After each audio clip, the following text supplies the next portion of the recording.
Hello and welcome dear students. Today we are going to discuss about the foundation and growth of the Mauryan Empire. But before we discuss the topic, let me briefly introduce you to the objectives. To understand the term empire in the context of early Indian history, identify the key events and factors that contributed to the development of Mauryan Empire, acquaint yourself with the expansionist practices and ideologies of the early Mauryan kings Chandragupta and Bindusara. Explain the circumstances of Ashoka's succession to the Mauryan throne and coronation, as well as the significance of the Kalinga War. The most powerful force in India at the time of Alexander's invasion was Magadha, governed by Nanda. The peak of Magadha's ascendance was witnessed by Nanda's successors known as the Mauryas. The Mauryan period was a turning point in the Indian history. For the first time in India's history, a single great power held sway over a substantial area of the subcontinent, extending all the way to the distant reaches of the northwest. We will introduce you to the political history of the Mauryas in this paper. This module's main emphasis will be on the Mauryan rulers, conquests and the consolidation of their empire.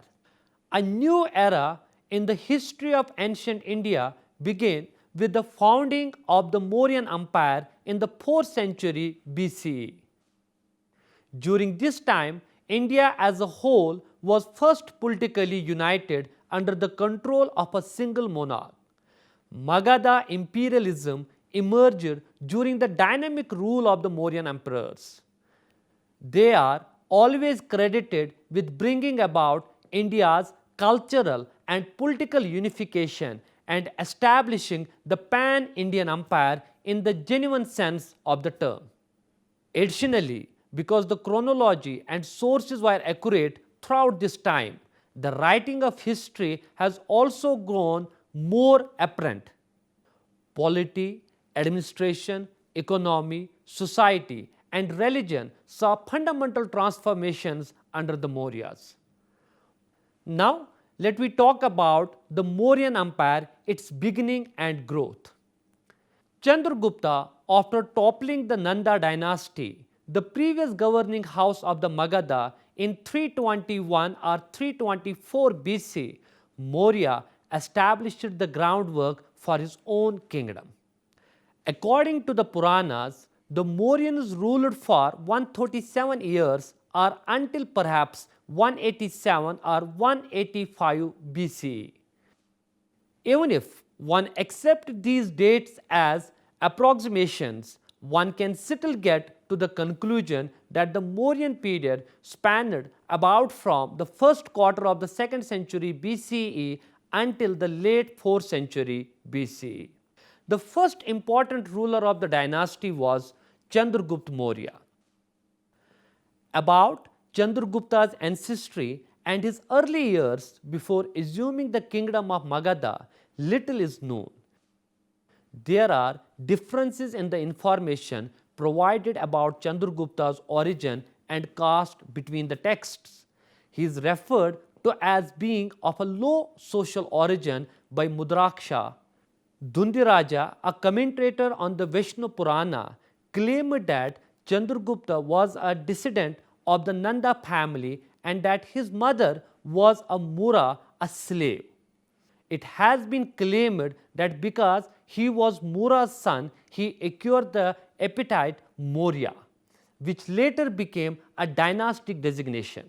Some hypotheses contend that Chandragupta's status as Mura's son led to the dynastic name Maurya being given to him. Chandragupta is the great-grandson of the clan chief of the Peacock Tamers according to Jain author Hemchandra's Parishta Parvan from the 12th century. Chandragupta was born in the Kshatriya Maurya family of Philippa Varna according to the Buddhist book from the Ceylon known as the Mahavamsa. As per a reading of this text, Chandragupta's Kshatriya birth was the primary goal, pointing out that he was born suitable for the king. More precise information about Chandragupta Maurya's early years and background cannot be easily obtained from native sources. The later story of Justin makes reference to his early involvement with a forest area. Despite the fact that Plutarch and Justin unequally indicate that Chandragupta Maurya was not of royal blood, they recount the myth that an elephant lifted him by the trunk. Since both the lion and the elephant are well-known symbols of royal power, Justin is presumably attempting to convince his readers that Chandragupta had acquired enough legitimacy to his position despite lacking a royal heritage. According to Greek chronicles, Chandragupta, also known as Sendercotus in Greek sources, founded a new dynasty and subdued a sizable territory not long after Alexander's departure from India. Additionally, a treaty that Seleucus Nicator and Chandragupta Maurya signed is mentioned in the Greek sources. The cities of Herat, Kandahar, Kabul, and Baluchistan were among the areas that Seleucus handed to Chandragupta in accordance with the condition of this treaty. In exchange, Chandragupta gave Seleucus 500 war elephants. The two also formed a matrimonial partnership, albeit it is unclear whose daughter was married to whose. Megasthenes was sent by Seleucus as his ambassador to the Mauryan court, further signaling this alliance. While residing in Patliputra, the capital city, Megasthenes penned his well-known work Indica, which discussed the political, social, and economic institutions of the empire. Gujarat was included in the Chandragupta's conquest according to the Rudradaman inscription at Junagadh. The Sangam poet Mumlanar makes reference to his connection to the Deccan states in the Tamil poem Akannanuru. The huge Mauryan empire was clearly designed by Chandragupta as seen by the examples above. He conquered and ruled over all of India according to Plutarch with an army of 6 lakh. The rule of Chandragupta is said to have lasted close to 24 years. Chandragupta, in accordance with Jain tradition, converted to Jainism towards the end of his life and abdicated the throne in favor of his son Bindusara. Along with several other Jain monks and the Jain saint Bhadrabahu, he went to Sarvanabigola, which is close to Mysore. Salikhana, a Jain ritual that is accepted, he purposefully starved to death. Now we will be talking about Bindusara. Bindusara, Chandragupta's son, served as his immediate successor, who may have ruled for almost 27 years. Very little is known about Bindusara's reign because there is no concrete evidence mentioning him. The Greek called him Amitrochatas, which is a translation of the Sanskrit term Amitragatha, which means slayer of enemies. Little is written by Greek historian about India under Bindusara. Bindusara continued to have a sizable empire and close ties with the western Greek rulers. Damachus, the ambassador of the Seleucid king of Syria, Antiochus I, is rumored to have been at the Mauryan court. Bindusara had remained in communication with him. A man with varied taste and interest, Bindusara asked Antiochus to send him some wine, dried pigs, and a scholar. The latter was not supplied because it was not intended for export. Pliny writes that Dionysus was sent to India during this time as the Egyptian ruler Ptolemy I Philadelphus' ambassador. the 16 states known as the area between the two seas were subjugated by Bindusara according to the Tibetan Buddhist monk Taranatha. As a result, the Mysore region was included in the Mauryan Empire under Bindusara. According to Devya Vadana, Bindusara appointed Samun, his eldest son, as his viceroy in Taxila and Ashoka at Ujjain. It alludes to the tale of a rebellion in Taxila. Bindusara sent Ashoka to regain control when Sumana's situation became out of control. Bindusara was more interested in the Ajvika sect than other unorthodox sects in the religious sphere. Now we will be talking about consolidation and expansion under Ashoka. The third ruler of Mauryas, Ashoka, the son of Bindusara, brings in the most important period in their history. From 273 to 232 BC, Ashoka ruled India for nearly 4 decades. He was referred to as the greatest of all kings by H.G. Wells, but not because of the size of his empire, but rather because of his personal qualities, the idea he championed, and the rules he followed. He was a monarch who oversaw the largest empire in Indian history. In India's political, economic, and cultural history, his reign signaled a new era. A distinctive aspect of his time is that he personally left a permanent record of his deeds in the form of inscriptions carved on rocks and the monolithic pillars he built, which still remain as outstanding examples of Indian engineering and architecture.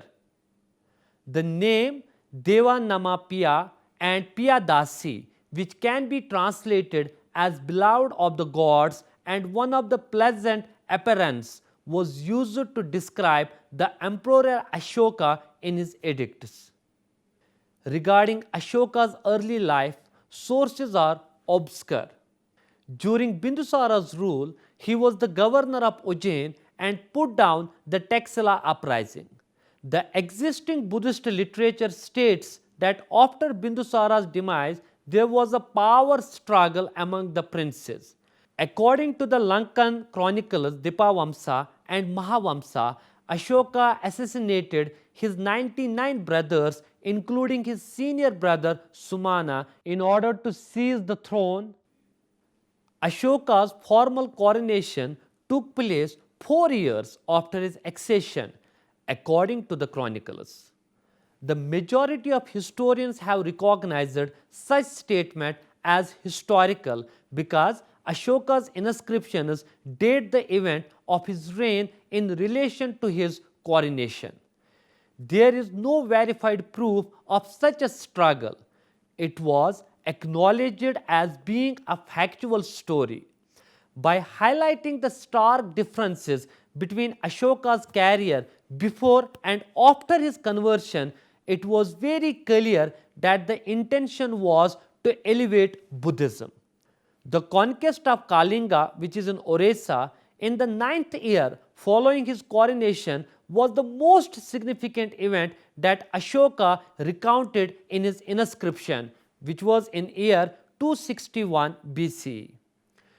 Due to its abundance of forest resources and location along the Mauryan trade route that connected the peninsula to east coast, Kalinga was significant strategically. In the 13th Rock Edict, Ashoka himself describes the atrocities and suffering of this war.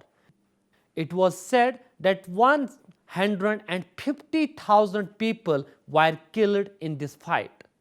Ashoka experienced a great deal of sorrow and regret as a result of the pain the battle caused the Purohits, Brahmana, priests, and Buddhist monks. In the edict, Ashoka expressed sincere remorse for the tragedies brought on by the war in the most heartfelt terms. demonstrating such a strong conviction and sincerity. Ashoka's broad dominance were rounded off, and a more fighting frontier in the southeast was established after the total victory of Kalinga. The Kalinga War had a significant impact on Ashoka's personality and governmental policy. He made the decision to stop fighting wars after this one and gave his kid and grandson the same advice. Therefore, he renounced the Digvijaya, that is military conquest policy, in favor of Dharma Vijaya, which means cultural or peaceful conquest policy.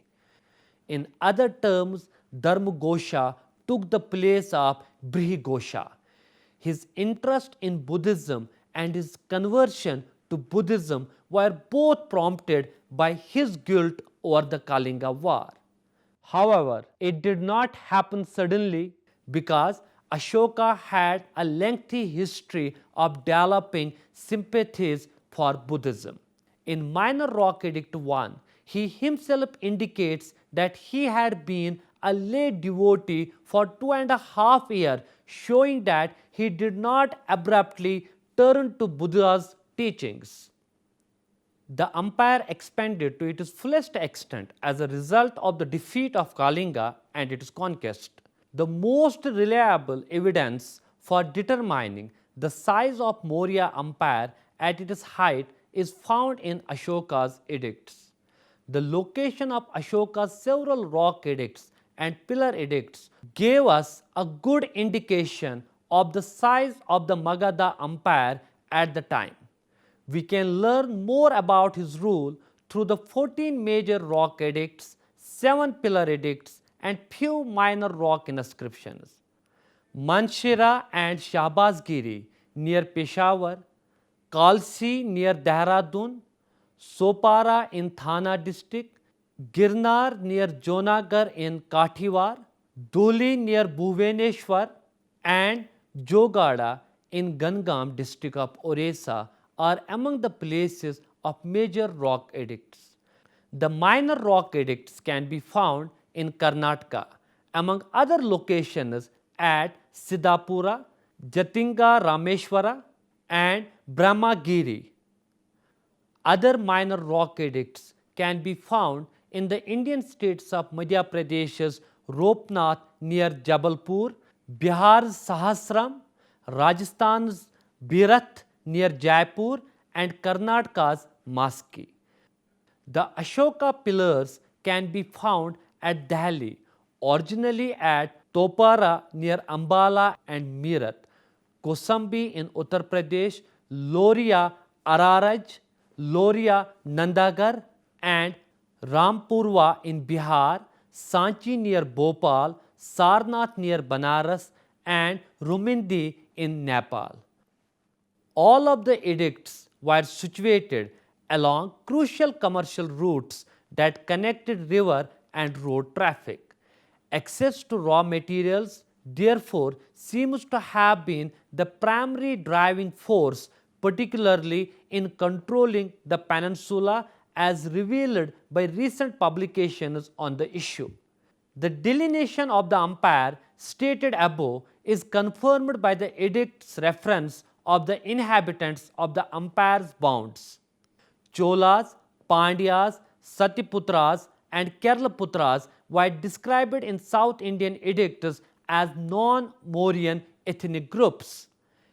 Additionally, there were individuals from various origins and cultures living within the empire.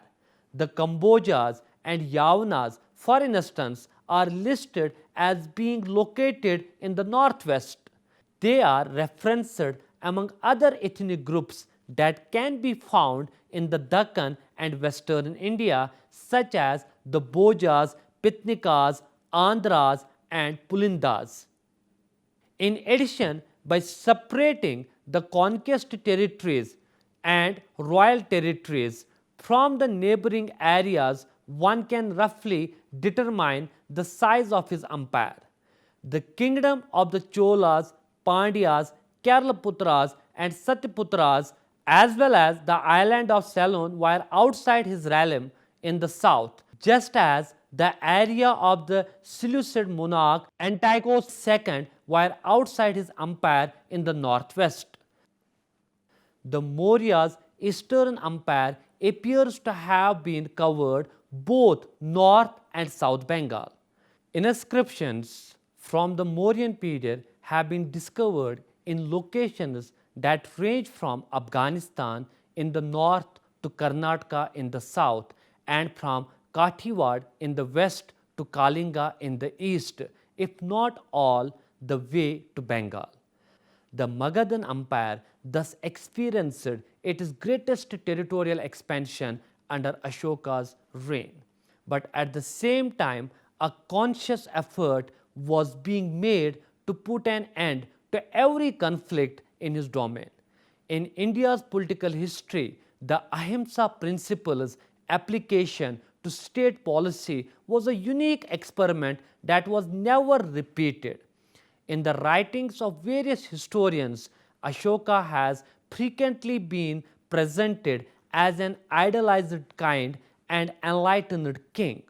This omits the reality that Ashoka was better able to ideologically rule a vast empire that could have otherwise been difficult to lead.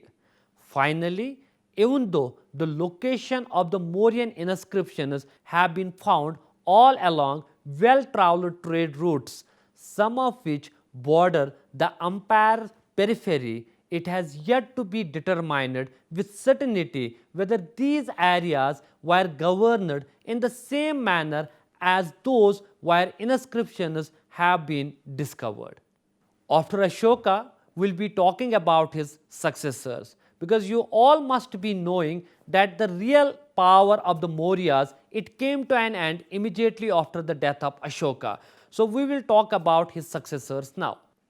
Ashoka's demise in 232 BCE marked the beginning of the Mauryan Empire's decline. While Ashoka's history is rich with information and details, that of his predecessors is shrouded in mystery. The Puranas included the names of subsequent Mauryas and gave them a 47 years reign. Although the details vary, it is certain that their reign were relatively short. There is a list of kings in the Puranas of Vayu, Matsya and Vishnu respectively.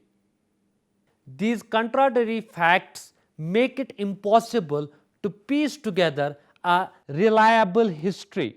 The empire was split between an eastern and a western portion after Ashoka's death. The western region was ruled by Kunala for a while and then Samprati for a short time. The empire weakened and disintegrated, and Bactrian Greek kings invaded it in the northwest. In the south, the Satavahanas founded their own kingdom. The eastern region of the empire was eventually ruled by Dasharatha, with Patliputra serving as its capital. The only subsequent Mauryan to publish inscriptions and use Ashoka's title Devanampiya was Dasharatha, who was Ashoka's grandson.